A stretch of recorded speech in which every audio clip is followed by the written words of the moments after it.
סקור דדיקסה לנשמת מאיר אל-קסאסי בן מסעודי, ערכין פש סיסאה. שמחה, תנו רבנן, סלע זו לצדקה. Quelqu'un qui a donné, il a donné $1 à la tzedaka, $10 à la tzedaka, $100 à la tzedaka, כן?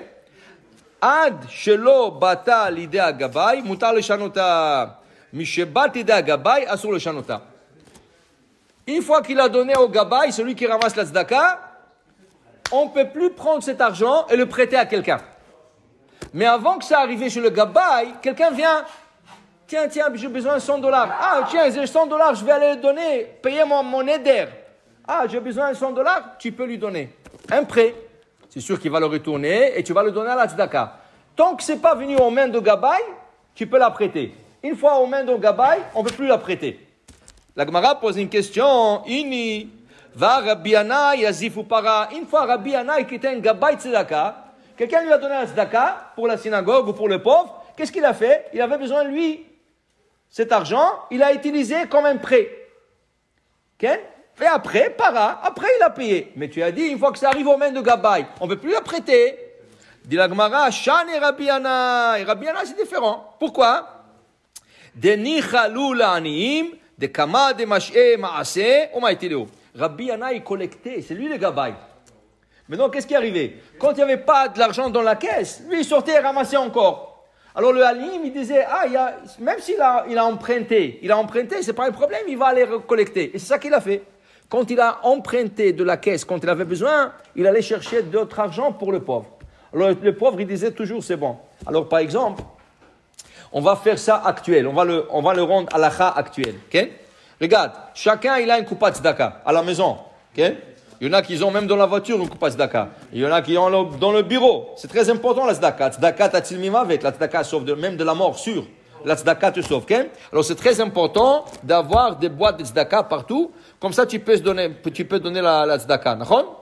Maintenant, un jour, quelqu'un t'a emmené un colis par la poste, et le postier, il te dit, ça va vous coûter, monsieur, $10. C'est COD. Ah, toi, tu cherches $10, tu n'as pas $10. Ni dans le porte-monnaie, ni dans la maison, tu cherches, il n'y a pas. Mais tu sais que dans la coupa tzedaka, il y a $10. Est-ce que tu as le droit de prendre le $10 de la tzedaka? C'est sûr pour le retourner après. Alors voilà. Oui, pourquoi? Parce que quand tu vas le prendre, après, quand tu vas remettre $10, tu ne vas pas remettre $10. Tu vas remettre $11. Tu vas remettre $15. Alors le pauvre, quand tu as emprunté de cette boîte, le pauvre sont contents parce que tu vas mettre plus toi. Okay? Seulement, il ne faut pas oublier de remettre. Mais c'est permis d'emprunter dans le cas de force majeure avec l'idée de retourner après. Il dit ici, Tanu Rabbanan, Israël shitnadev menorah oner le bet knesset ashur le shanota. Un juif, il a donné un chandelier au bet knesset. Il dit, voilà, j'ai un chandelier, mettez-le ici. Okay? Mettez-le pour la synagogue, je veux que ça éclaire la synagogue. Okay? Le gaba, il dit, non, moi je ne vais pas le mettre à la synagogue. Tu sais, à la rentrée de la synagogue, il manque un chandelier, je vais le mettre là-bas. Mais il ne t'a pas dit là-bas. Il t'a dit ici. Okay? Ashur le shanota. Asur le shanota. Sava Rabbi Chia baraba le memar lo shena lidvar rishut velo shena lidvar mitzvah. Dit Rabbi Chia, ça fait pas une différence si c'est pour une mitzvah ou si c'est quelque chose qui n'est pas mitzvah. Amar le Rav Ami, achi amar Yochanan lo shanu lidvar rishut aval lidvar mitzvah mutar. Dit Rabbi Ami, non. Pourquoi tu veux mettre le chandelier de l'autre côté à la rentrée de la synagogue? Okay? Pour une mitzvah, pour que quand les gens y rentrent, la synagogue soit éclairée. C'est aussi une mitzvah, tu peux le changer.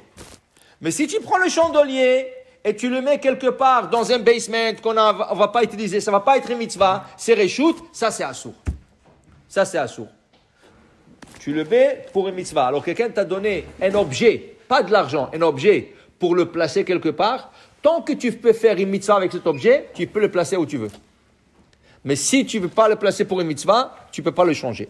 Mais la Gemara dit, Medama Rabbi Asi bar Yochanan, Amar Rabbi Yochanan, Nochri shitnadev menorah onem bet knesset, ad shelo ishtaka Hashem ba'aleh asur lashanota. Un goy qui t'a donné un don, okay? Ça c'est assour de Ça, c'est assourd de le bechlal. Il a tout ce qu'il t'a dit de faire avec, tu fais avec. Mais normalement, est-ce qu'on a le droit de prendre un don d'un goy pour la synagogue? Le don, c'est un mérite. Au lieu de donner ce mérite à un goy, va chercher un juif pour lui donner ce mérite. Pourquoi un goy va venir te donner? Il y en a qui disent que c'est une mitzvah de... Non, c'est pas une mitzvah de prendre chez un goy. C'est une synagogue. Alors, il y a une mitzvah de prendre chez un juif. Alors, va chez un juif et dis-lui, écoute, on a besoin, il y a un goy qui peut me donner. Mais pourquoi toi, tu vas avoir le srout. Tu vas avoir le mérite de donner. Pourquoi tu veux donner le mérite à quelqu'un d'autre? C'est ça? Mais si le goy vient, et tu ne peux pas le refuser. Quand tu vas le refuser, tu l'acceptes. Tant que il n'y a pas d'arbre d'Azara. Si tu as une statue, une fontaine statue, une fontaine statue, c'est assourd. C'est assourd. Qu'est-ce que je vais faire avec? Alors tu lui dis, tu veux que je le reçoive? Il faut que tu lui crèves. Il y avait comme ça une histoire, il y avait un grand poisson fontaine. Quelqu'un a donné un grand poisson fontaine et il y avait comme un grand bassin, et c'était beau avec la lumière et l'eau qui coulait. C'était une fontaine, une belle fontaine. Mais on ne peut pas rester ça, c'était un poisson. Alors on lui a demandé au goy, est-ce qu'il pouvait crever l'œil du poisson? Comme ça ne sort pas d'avoir mouchlam, quelque chose complet, c'est pas être un avodazara. Que ce soit un défaut. Une fois qu'il y a un défaut, tu peux l'accepter. Ça veut dire que tu ne peux pas accepter n'importe quoi. Si c'est quelque chose qu'il, lui, il a utilisé dans Avodazara, tu ne vas pas le recevoir. Okay? Alors, même chose, tu mets un juif, si on t'emmène, tu acceptes et tu essaies de le faire sa volonté. Sinon, utilise-le pour une mitzvah. Bon, Amen, Amen.